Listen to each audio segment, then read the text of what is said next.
1310쪽 학개서 2장 1절에서 9절까지의 말씀 한 절씩 교독합니다. 일곱째 달 곧 그 달 21일에 여호와의 말씀이 선지자 학개에게 임하니라. 이르시되 너는 스알디엘의 아들 유다 총독 스룹바벨과 여호사닥의 아들 대제사장 여호수아와 남은 백성에게 말하여 이르라. 너희 가운데에 남아있는 자 중에서 이 성전의 이전 영광을 본 자가 누구냐? 이제 이것이 너희에게 어떻게 보이느냐? 이것이 너희 눈에 보잘것없지 아니하냐? 그러나 여호와가 이르노라. 스룹바벨아, 스스로 굳세게 할지어다. 여호사닥의 아들 대제사장 여호수아야, 스스로 굳세게 할지어다. 여호와의 말이니라. 이 땅 모든 백성아, 스스로 굳세게 하여 일할지어다. 내가 너희와 함께 하노라. 만군의 여호와의 말이니라. 너희가 애굽에서 나올 때에 내가 너희와 언약한 말과 나의 영이 계속하여 너희 가운데에 머물러 있나니 너희는 두려워하지 말지어다. 만군의 여호와가 이같이 말하노라. 조금 있으면 내가 하늘과 땅과 바다와 육지를 진동시킬 것이요 또한 모든 나라를 진동시킬 것이며 모든 나라의 보배가 이르리니 내가 이 성전의 영광이 충만하게 하리라. 만군의 여호와의 말이니라. 은도 내 것이요 금도 내 것이니라. 만군의 여호와의 말이니라. 다같이 이 성전의 나중 영광이 이전 영광보다 크리라. 만군의 여호와의 말이니라. 내가 이곳에 평강을 주리라. 만군의 여호와의 말이니라. 아멘. 중환병을 치료하는 과정은 단순하지가 않습니다. 증상이 나타나면 의사가 그것을 정확하게 진단을 합니다. 그리고 그에 따른 적합한 처방을 하게 되어지고 수술이든 약물이든 치료를 받게 되어집니다. 그것으로 병이 온전히 깨끗하게 낫고 끝이 나면 얼마나 좋겠습니까? 하지만 환우들과 그 환우들의 가족들의 마음을 힘겹게 하는 것은 그 이후에 벌어집니다. 치료 후에 나타나는 부작용들, 또 면역 반응들, 크고 작은 후유증들, 그리고 언제 재발될지 모르는 심리적인 불안들, 전이되어지는 것, 이런 위험들 앞에 제법 많은 시간들을 보내야 합니다. 신앙생활의 회복과 하나님 중심적인 삶의 회복도 이와 비슷한 단계를 거치는 것을 학개서는 잘 보여주고 있습니다. 백성들의 영적 상황, 정상은 황폐해진 채 버려진 성전같이 참혹했습니다. 스스로 하는 진단은 바른 진단이 아니었습니다. 아직은 세울 때가 이르지 아니했다. 그러나 하나님은 정확하게 그들의 정상의 이유를 진단하셨습니다. 너희 집을 편백하기에, 너희 집을 세우기에 발발랐던 하나님 중심적인 삶에서 떠나버린 너희의 불신의 마음이 그 이유라고 진단하십니다. 그리고는 살 길을 처방하셨죠. 너희 행위를 주의하여 생각하고 돌아보라고. 그리고 성전을 건축하라고 말합니다. 이 하나님의 처방 앞에 하나님께서는 그들 가운데 내가 너희들과 함께 있겠다 약속하시면서 그들의 처방에 힘을 보태셨습니다. 이 하나님의 처방 앞에 그들은 바른 반응을 보였습니다. 백성들의 반응은 사는 반응이었습니다. 그런 하나님의 말씀을 사람의 말이 아니라 하나님의 말씀으로 들었을 뿐만 아니라 그 하나님이 함께 하신다는 것을 믿었고 하나님의 감동하심을 받아 모든 백성들이 일어나 산으로 올라갔습니다. 자기 스스로가 할 수 있는 나무들을 가져와서 성전을 건축하기 시작하는 살 수 있는 길, 바른 반응을 그들은 보였습니다. 그래서 그들은 성전을 건축하기 시작했습니다. 여기 학개서 1장의 내용입니다. 이제 성전을 건축하는 공사가 진행되어져 가고 있습니다. 성전을 한참 진행하고 공사를 하는 중에 그들의 심령 가운데 큰 부작용이 생깁니다. 큰 후유증이 그들 가운데 발생하게 되어집니다. 오늘 이 장의 본문은 그들이 겪고 있는 그들 가운데 일어났던 그들의 마음을 사로잡았던 부작용이 무엇이고 후유증이 무엇인지 그리고 그 후유증에 대해서 하나님이 어떻게 처방하시고 어떻게 그들을 회복시키시고 다루시는지 오늘 본문에서 우리는 볼 수가 있습니다. 오늘 본문의 시작은 1절이 이렇게 되어져 있습니다. 하나님이 말씀하셨던 그 시대적 배경, 그 시간이 언제인지를 기록하고 있습니다. 일곱째 곧 그달 21일에 여호와의 말씀이 나타납니다. 일곱째 달 21일, 이 날은 그냥 우연의 날이 아니라 조금 의미가 있는 날입니다. 1장 마지막 절과 2장 첫 절의 이 시간을 비교를 해보면 그들이 하나님의 처방을 따라 반응하며 성전 공사를 재개하기 시작한 지 약 27일쯤 되어진 때입니다. 근 한 달 동안 그들은 산에 올라갔고 나무를 가져왔고 으쌰으쌰하면서 이 성전을 그들은 세워가기 시작했습니다. 그렇게 열심을 내고 서로 힘을 북돋우며 성전을 회복하고 세워가는 일을 시작한 지 한 달쯤 되어갈 시간이 되자 그들 가운데 부작용들이 나타난 것입니다. 그들 가운데 심각한 후유증이 나타나서 이 공사가 다시 중단될 위기에 처하게 되어진 것입니다. 이것을 지켜보시던 하나님이 일곱째 달 21일에 그들에게 말씀하십니다. 이스라엘 백성들에게 일곱째 달은 굉장히 중요한 달입니다. 종교력으로 보면 이 일곱째 달이 종교력의 첫 달입니다. 그러니 이스라엘 백성들의 영적인 종교적인 그들의 새해의 첫 출발이 시작되어지는 것이 이 일곱째 달입니다. 그래서 일곱째 달 첫날은 나팔을 불며 새해의 출발을 알리는 나팔절이 일곱째 달 첫날입니다. 나팔을 불면서 하나님의 사람 백성으로서 우리의 출발을 선포하고 알리며 새해 첫 출발을 하는 날이 일곱째 달 첫날입니다. 이 첫 출발을 하면서 그들이 제일 먼저 준비하고 하는 것은 일곱째 달 10일 날에 있는 속죄일을 기다리는 것입니다.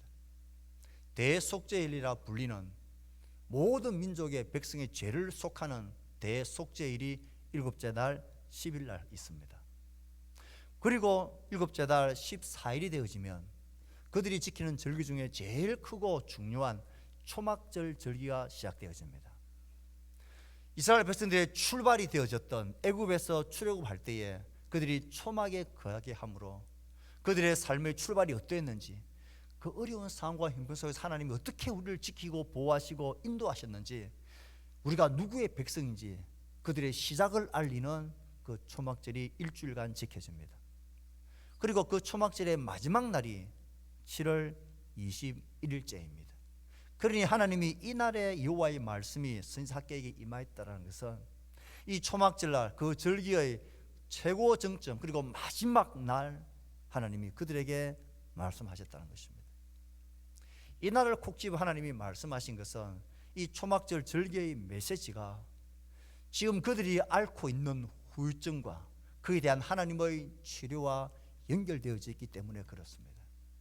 마치 그들의 지금 처지가 그들이 애굽에서 출애굽할 때에 그 처참하고 그리고 초막에 거해야 될 위급하고 초라한 보잘것없는 그런 형국에 있는 그들의 모습과 지금 그들이 후유증을 앓으면서 고통당하고 있는 미약하게 있는 그들의 모습이 비슷하다는 것입니다. 그래서 초막절의 그 절기의 핵심 메시지를 하나님은 이날에 그들에게 전하고 있는 것입니다. 자, 우리는 오늘의 본문을 보면서 성전 공사를 재개한 뜨거운 열정을 가지고 이제 우리가 일어나서 지나간 시간들을 뒤로하고 다 함께 산에 올라가서 나무를 가져다가 그 성전을 세워가고 있는 공사가 시작되어진 지 한 달쯤 되어졌을 때 그들에게 도대체 무슨 일이 일어난 것입니까? 어떤 후유증을 그들은 지금 겪고 있는 것입니까? 본문을 보면 이 후유증이 일어나게 되어진 계기를 먼저 우리에게 말해줍니다. 어떤 이유 때문에 이 후유증이 그들에게 일어났느냐 하는 것입니다. 3절 말씀을 읽어봅시다. 시작. 너희 가운데 남아있는 자 중에서 이 전의 영광을 누구냐? 이제 이것이 너희에게 어떻게 보이느냐? 이것이 너희 눈에 보잘것없지 아니하냐? 이 성전의 이전 영광을 본 자가 누구냐? 이 성전의 이전 영광, 그것은 솔로몬 성전의 영광을 본 자가 그들 중에 있었습니다. 솔로몬 성전의 그 화려하고 웅장한 영광을 보았던 자들이 지금 우리가 그래도 나름 열심히 하자고 으쌰으쌰하면서 짓고 있는 이 성전을 가만히 보니까 너무너무 보잘것없고 가치 없고 볼품없이 보이는 이 마음이 그들 속에 확 들어온 것입니다. 솔로몬 성전 이전의 이전 영광은 정말 어마어마했습니다. 이스라엘 백성들, 이스라엘 나라가 최고의 강대국이 되었을 초절정기에 모든 국력을 다 동원해서 10만 명이 넘는 노동자들이 이 세계에 있는 제일 좋은 재료인 레바논에 있는 백향목을 공수해 운수해 와서 장장 7년간 최고의 길자들을 전 세계에서 데려와서 지었던 성전이 이전 영광입니다. 그 솔로몬 성전이 얼마나 어마어마하고 어리어리했겠습니까? 이 성전이 587년 본격적으로 파괴되기 전까지 수차례 그 기물들을 빼앗기기도 하고 금과 은이 벗겨져 그들에게 연락되기도 하고 이방들에게 빼앗기기도 했습니다. 그러나 여전히 이 성전의 그 어마어마한 웅장한 자태와 그 주변 건물들은 남아 있었고, 그것을 기억하던 여러 사람들이 지금 우리가 짓고 있는 이 전과 비교해 보니까 정말 하찮게 보이고 의미 없어 보이고 도대체 이게 뭐야 하는 그런 허탈한 마음이 든 것입니다. 참 볼품없는 재료들로 짓고 있습니다. 바로 저 앞에 있는 산에 가서 꾸불꾸불한 제목되지도 않을 것 같은 그런 나무들을 잘라와서는 성전을 짓습니다. 나라가 힘이 없습니다. 심한 삶의 공고함으로 가진 금도 은도 이 성전을 치장하고 채우고 꾸밀 재료가 없습니다. 여지가 없고 힘도 없습니다. 기술자도 없습니다. 그들의 마음이 이것을 비교하면서 맥이 탁 풀린 것입니다. 이 이유 때문에 그들에게 후유증이 일어나기 시작했는데 어떤 후유증이 그들 가운데 일어났습니까? 사실은 그것을 짐작해 주고 있는 말씀입니다. 그들 가운데 일어난 후유증이 이전 성전의 영광과 비교해서 지금이 너무 볼품없어 보이는, 지금 우리가 하고 있는 일이 이게 도대체 무슨 의미가 있겠냐, 이걸 성전이라 할 수 있겠냐, 그렇게 비교되어지면서 그들 가운데 나타난 증상은 이 4절 말씀을 보면 크게 두 가지로 짐작할 수가 있습니다. 하나는 그들이 심각하게 낙심이 되어진 것입니다. 이 4절 말씀을 보면 스스로 굳세게 해라, 스스로 굳세게 해라, 스스로 굳세게 해라. 스스로 굳세게 하라는 말을 짧게 말하면 힘내라는 것입니다. 힘내라, 힘내라, 힘내라고 말하고 있는 것입니다. 그들이 가진 힘이 다 빠져버린 것입니다. 그들의 지금 상태가 더 이상 산에 올라갈 힘도 없고 마음도 없고 동기부여도 다 잃어버렸고, 이걸 해봤자 이게 보잘것없는 건 이게 무슨 의미가 있겠냐, 그 뜨거웠던 마음의 열정들도 차갑게 식어져 버렸습니다. 이런 성전을 지을 밖에는 차라리 하지 않는 게 낫지 않겠냐, 이걸 성전이라 부를 수 있겠냐, 뭘 가지고 성전을 꾸미고 장식하고 무엇으로 채울 거냐, 우리에게 그런 게 있냐 지금. 그래서 낙심이 되어진 것입니다. 기가 죽었고 이것밖에 안 되나 싶어서 자신들의 미력함에서 좌괴감을 느낀 것입니다. 아유, 우리가 해봤자 이것밖에 더 되나, 무슨 이게 효과가 있고 의미가 있겠냐, 낙심의 마음이 그들에게 확 들기 시작했습니다. 낙심이 든 마음은 마음만 낙심된 게 아니라 그 손도 놓아버리게 만들었습니다. 이 말씀을 가만히 보십시오. 스스로 굳세게 하라, 굳세게 하라 말씀하시죠. 뒤에는 이 땅 모든 백성아 스스로 굳세게 하여 일할지어다. 지금 그들이 일을 놓아버렸다는 것입니다. 하기 싫다는 것입니다. 이 일할지어라는 그 단어는 계속 일하라는 것입니다. 너희들이 해오던 이것을 지금 근 한 달째 해오고 있는데, 그래서 너희들의 마음에 낙심이 되어가지고 이 손을 지금 놓을 지경인데 이걸 놓고 있는데, 그러지 말고 계속 중단하지 말고 포기하지 말고 일하라는 것입니다. 낙심의 후유증이 포기로 그들에게 나타나고 있는 것입니다. 이 심각한 증상은 한두 사람에게 나타나지 않은 것이 더 큰 문제입니다. 총독도 대제사장도 남은 모든 백성도 너나 할 것 없이 누구나 이 성전을 바라보면서, 이전 영광을 바라보면서 그 마음이 낙심되어졌던 그 사람의 푸념과 체념과 의기소침한 모습이 금방 다른 사람들이고 연락되고 연결되어져서 그들 가운데도 큰 낙심의 마음으로, 그리고 이것 해봤자 무슨 소용이 있냐, 누가 알아주기나 해, 누가 뭐 눈 깜짝이나 할 것 같아, 우리가 이것 해보고 우리가 무슨 소망이 있겠냐, 성전 같지도 않은 성전을 지어봤자 이게 무슨 짓을 우리가 지금 하고 있냐, 그러면서 그들은 손을 놓아버린 것입니다. 이 백성들의 모습을 가만히 보다 보면 이들의 모습이 남의 모습이 아니라는 것을 우리는 알게 됩니다.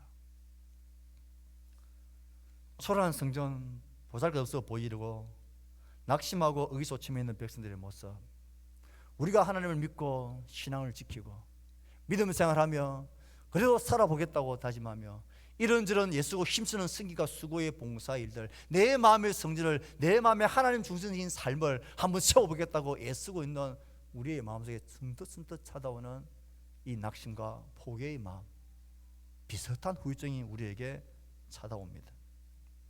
내가 하나님을 믿는 사람으로 말씀을 따라 살아보려고 직장에 가서 의롭게 바르게 정직하게 바르게 해보려고 몸부림쳐보지만 전부 다 콧방귀를 낍니다.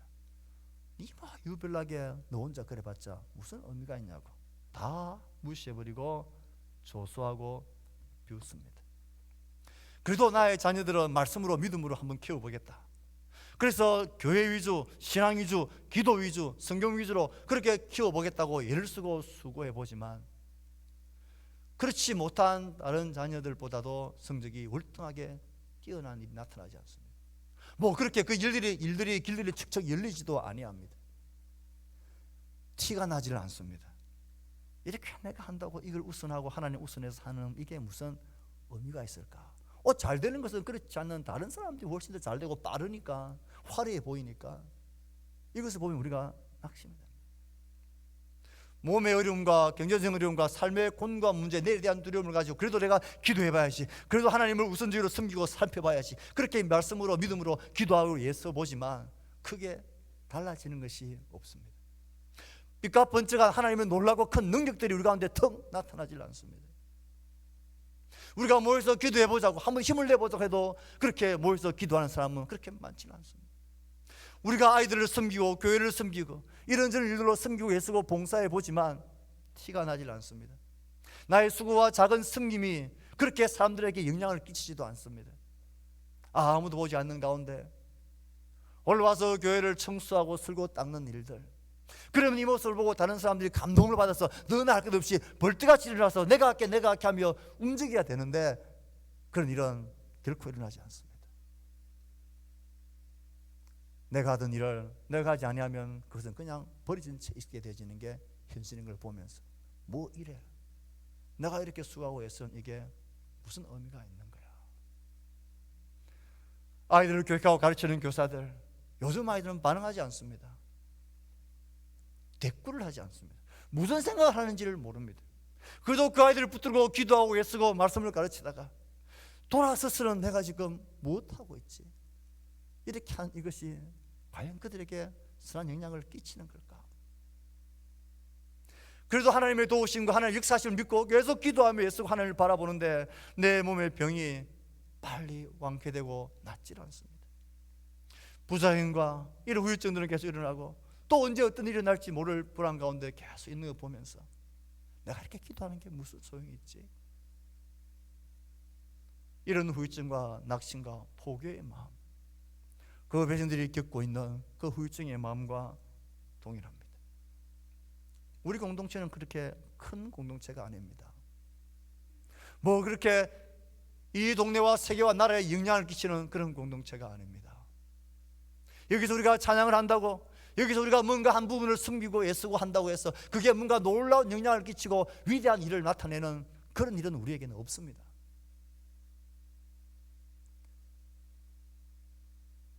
이런 일을 우리가 계속 해봤자 도대체 이게 무슨 효과가 있고 의미가 있는 거지?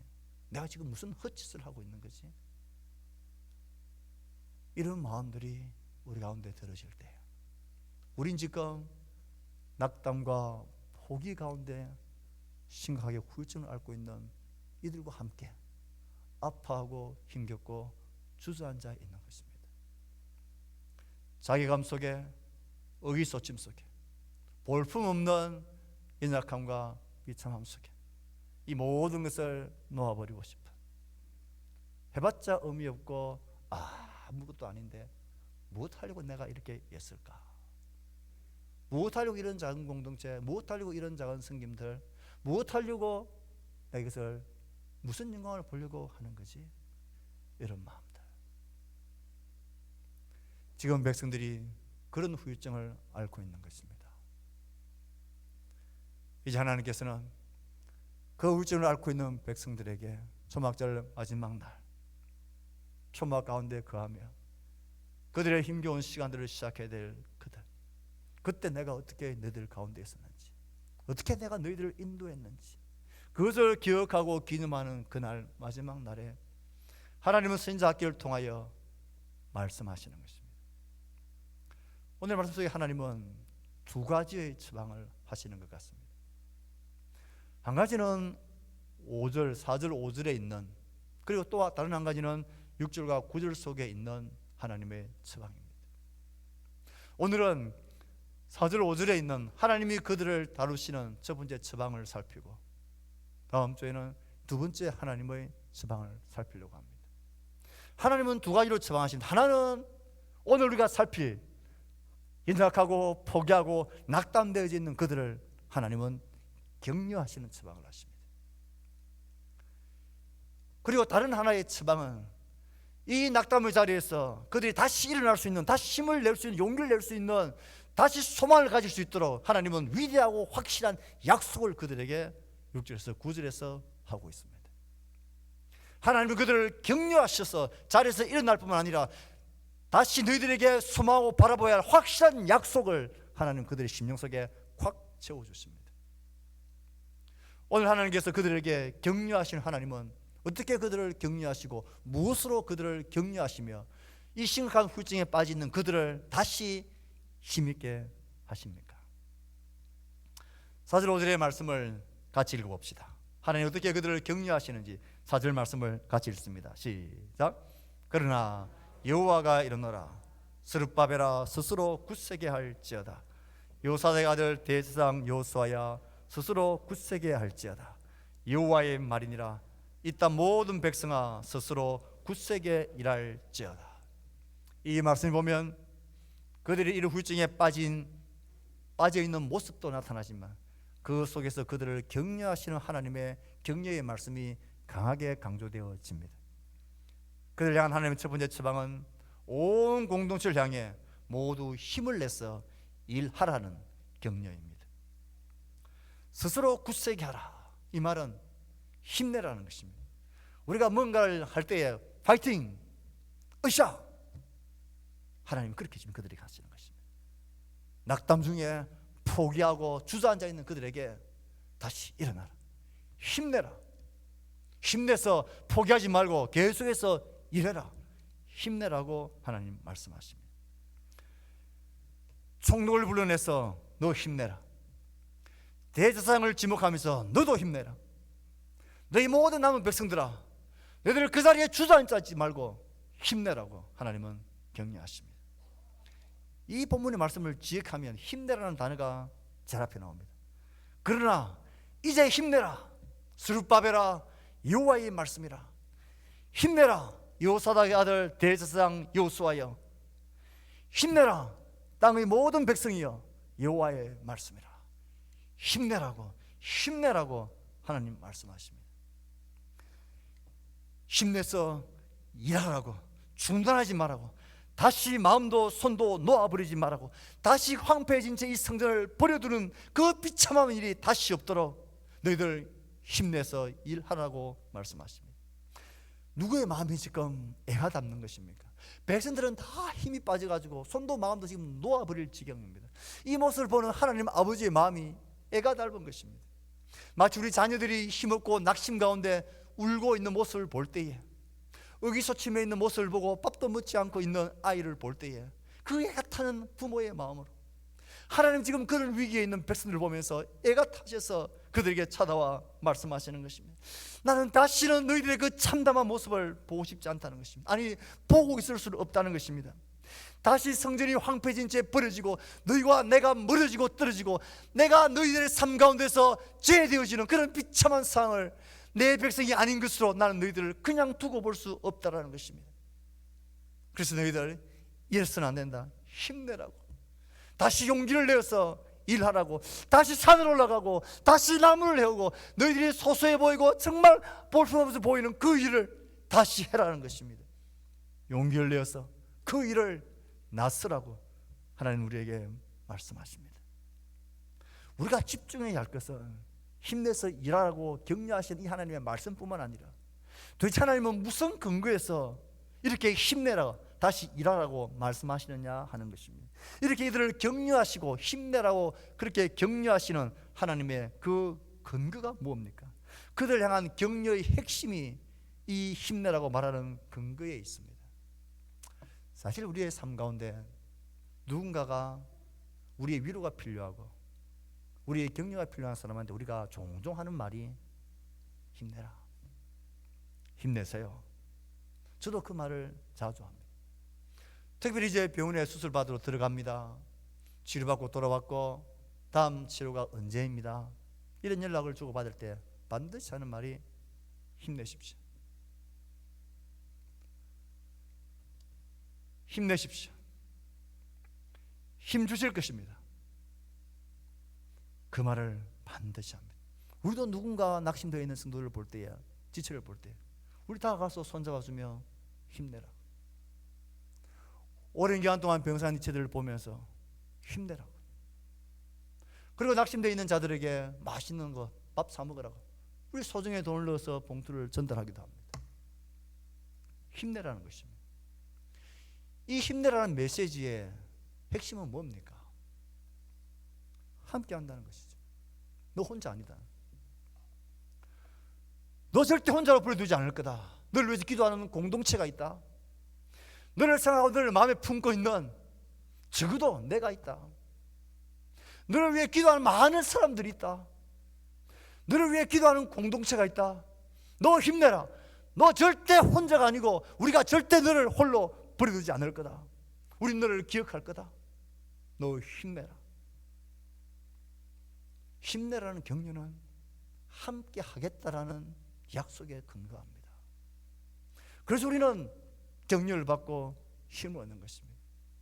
하나님께서 그들에게 찾아오셔서 너희들 다시 힘내라고 하실 때도 하나님이 힘내라고 하시는 근거는 똑같습니다.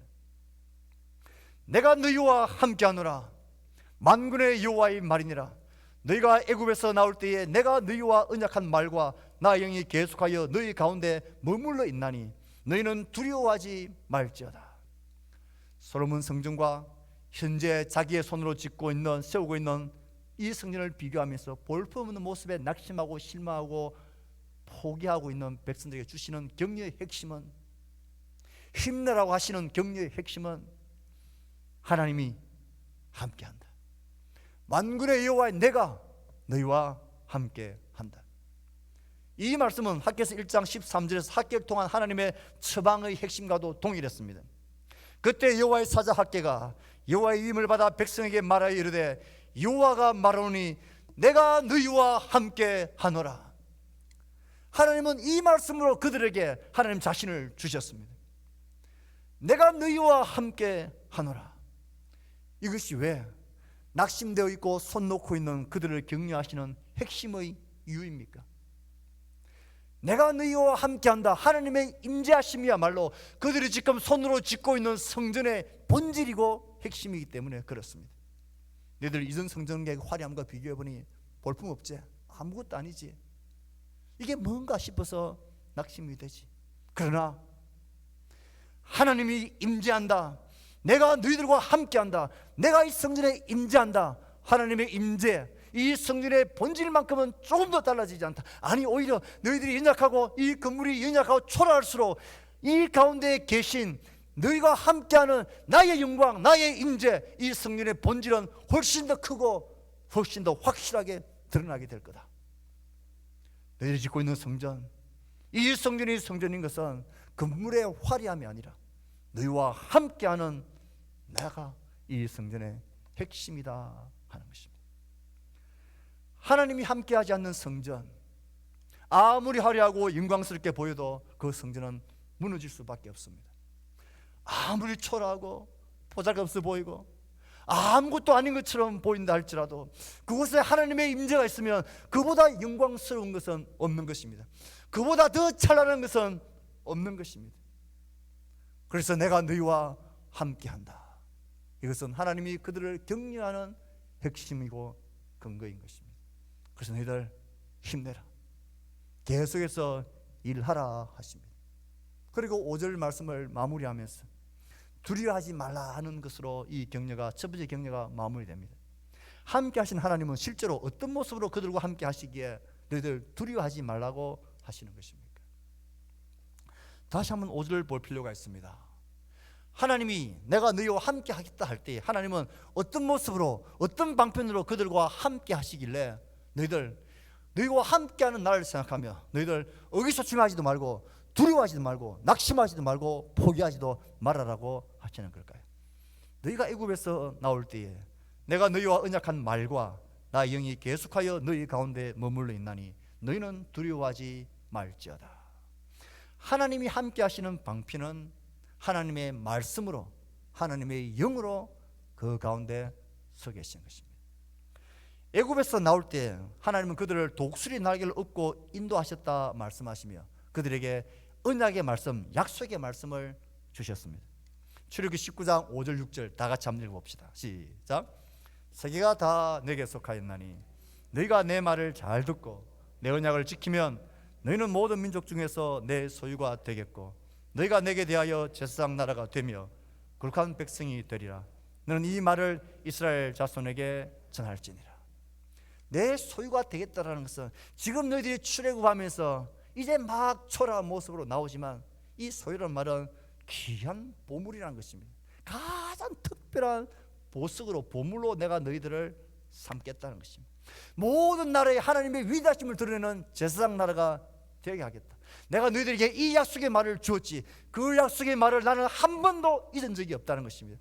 지금 너희들이 짓고 있는 초라한 성전 때문에 포기하고 낙심하고 주저앉아 있는데 아니다. 내가 너희들을 나의 제사장 나라로 삼는 것, 내가 너희를 나의 보물로 삼겠다고 한 이 약속의 말씀은 지금도 유효하다. 아니, 한 번도 이 약속이 떨어진 적이 없다. 내가 너희들에게 약속한 이 말은, 이 언약의 말은 지금도 충실하게 너희들 가운데 살아있고 너희들 가운데 함께 있다. 하나님의 말씀이 너희들 가운데 있다.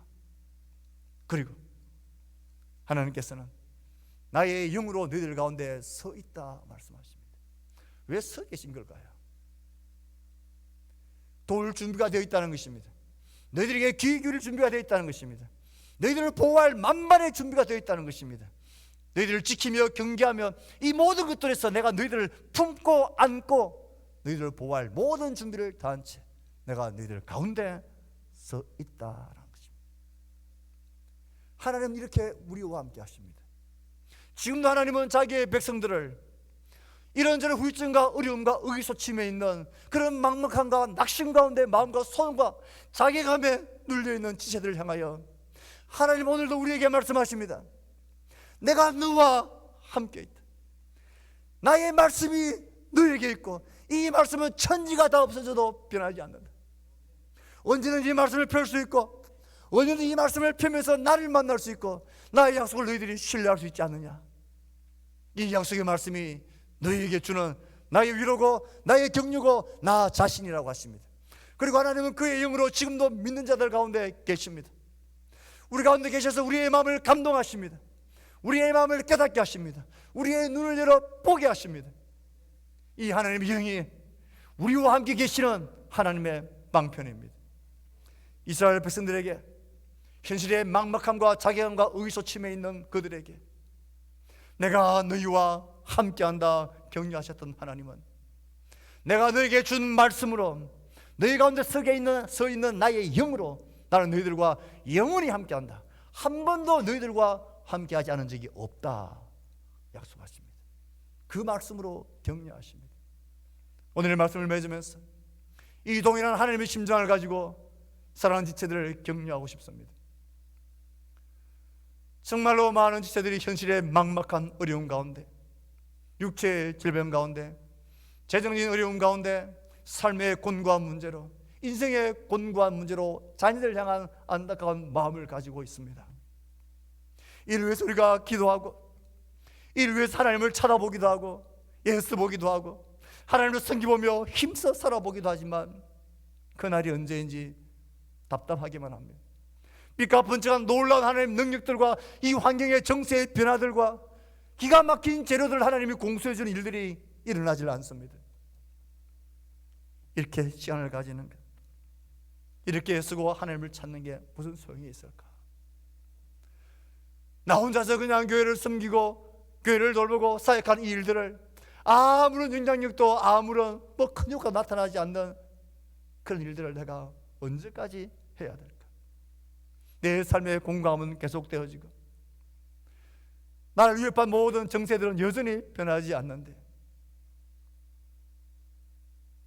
우리의 자녀들 믿음으로 말씀으로 양육해 보려고 하는 수고들이 그렇게 크게 빛나지도 않는데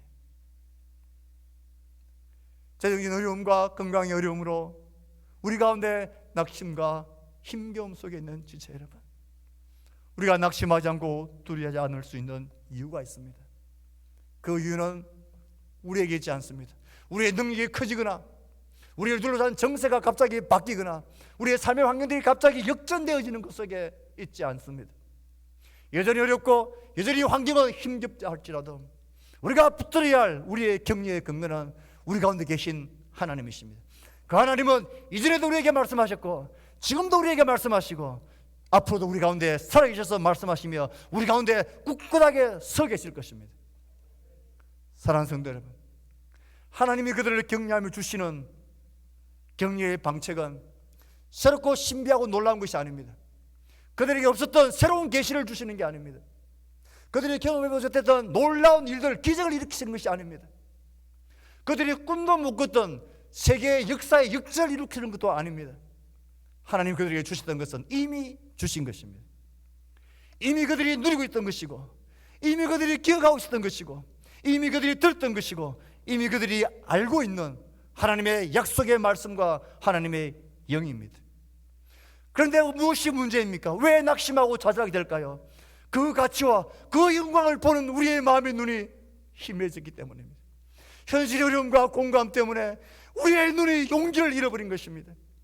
그 빛난 영광의 가치, 하나님 우리에게 줄 수 있는 최고의 영광을, 최고의 격려인 하나님의 변치 않는 말씀이 이미 우리에게 주어져 있고 그 하나님의 영이 우리 가운데 지금도 살아계셔서 우리와 함께 하십니다. 이것 외에 하나님 우리에게 더 줄 수 있는 완전하고 완벽하고 변하지 않는 하나님의 위로와 격려는 어디에도 없습니다. 그러면 우리가 해야 될 일은 무엇일까요? 하나님 다시 하나님의 말씀을 보는 우리의 마음을 열어달라고, 다시 우리 가운데 계신 하나님의 영을 우리가 사모할 수 있게 해달라고, 그 가치의 영광을, 그 격려의 확실함을 다시 볼 수 있도록 우리의 마음을 새롭게 해달라고 우리는 하나님께 간구해야 합니다. 그렇게 되어질 때에 이미 우리에게 주어진 하나님의 그 변하지 않는 영원한 격려와 위로가 얼마나 놀라운 것인지, 오늘도 말씀을 펴고 이 말씀 가운데 살아계신 하나님의 영을 만나며 기뻐하며 이 말씀을 따라서 오늘도 힘있게 살아갈 수 있는, 새롭게 되어지고 용기를 내고 다시 일할 수 있는 격려는 바로 여기에 있습니다. 사랑하는 지체 여러분, 낭망하지 말고 포기하지 마십시오. 가정에서, 교회 운동소에서, 직장에서 이름도 빛도 드러나지도 않고 아무런 영향에도 미치지 못할 것 같은 그 작은 일들, 볼품없는 나무들을 가져오는 그 일, 절대 볼품없는 일, 보잘것없는 일이 결코 아닙니다. 그 작은 시간, 그 작은 땀방울, 그 작은 것에 하나님이 함께 하십니다. 하나님이 보시며 하나님이 그것을 인정해 주시며 하나님이 그것을 통하여 영광을 받으시는 분이십니다. 함께 하시는 하나님, 우리를 격려하시며 세우신 하나님이 우리 모두를 다시 격려하시고 주를 따라가고 우리의 성전을 세워가는 이 모든 일에 다시 힘있게 일어나게 하고 다시 용기 있게 이 일을 계속하게 하는 하나님의 위로의 말씀, 격려의 말씀이 여러분을 향한 말씀이기를 주의 말씀으로 축복합니다. 우리가 주신 말씀을 생각하며 우리는 지나고 다짐하는 기도를 각자의 목소리로 하나님께 드립시다. 기도하겠습니다.